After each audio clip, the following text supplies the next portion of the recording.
little more than a week ago, I noticed that I wasn't seeing so well on this side. I knew where in the brain that problem would occur, so I ordered my own brain scan, and I have a bad tumor in my left part of my brain. In the very focus of mortality, I feel like I'm progressively becoming immortal. I wake up early in the morning, it's still dark, and I feel like there's like a sweetness in my body, just that I'm here, I'm still here. It's so beautiful, I feel like crying.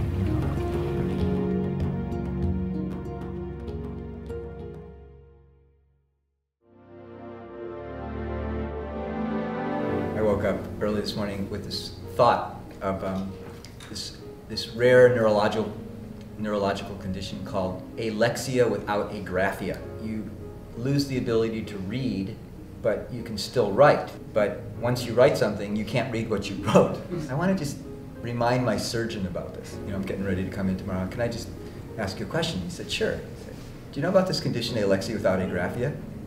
I said, sure, I've heard of it. I said, well, I'm just thinking, do you think that's a possibility with this? And he said, well, I don't think we'll go that far, but thanks for reminding me about that. And I'm thinking, there's probably no other neurosurgeon in the history of the planet who's ever had their patient call them up and say, do you think we have to worry about alexia without agraphia?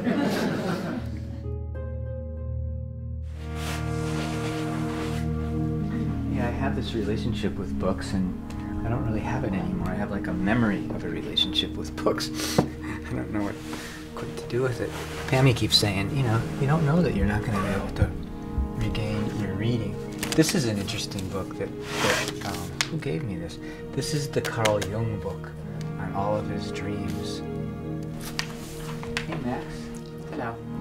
It was definitely weird in the beginning because, like he's basically been thinking and reading and teaching and writing his whole life, It's very, very painful for me to see him not being able to read. I would get on the phone and just cry to my sister and my mom, just out of heartache for him.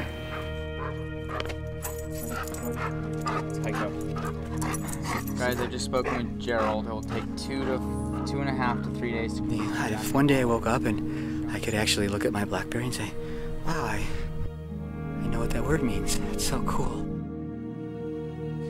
Like, I'll have to sound it out.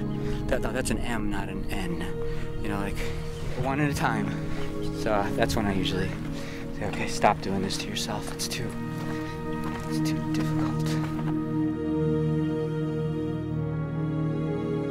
For $25, I basically canceled my medical license. What does a voluntary license mean?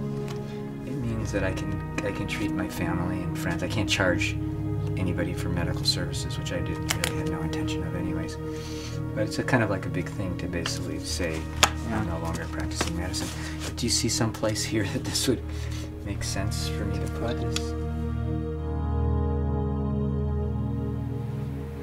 Every day, even though it's difficult, now that I see, well, he can do a little of this, but he can't do that, and so I think it kind of gets a little bit, you get used to it a little bit. Whenever there's a problem, it's just, okay, what's the creative solution around it? So he can't read, how about audiobooks? He can't read, we'll read for him. Like, just those little things are kind of coming forth on a daily basis. It's kind of the fun, creative part of this whole thing.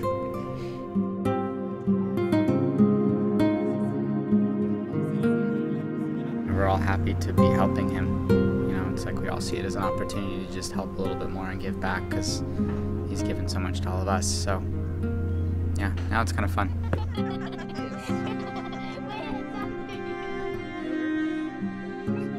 He's just amazing the way he's handled this whole thing. He just goes on with life.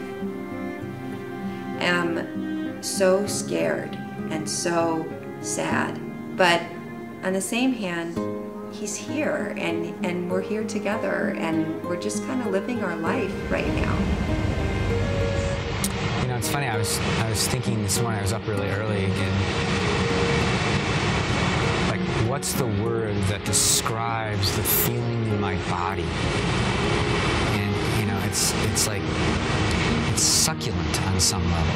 My entire vision visual world is like vibrating. I feel that it's like whatever my physiology is doing right now, it's just like, it's generating bliss. It's just generating bliss.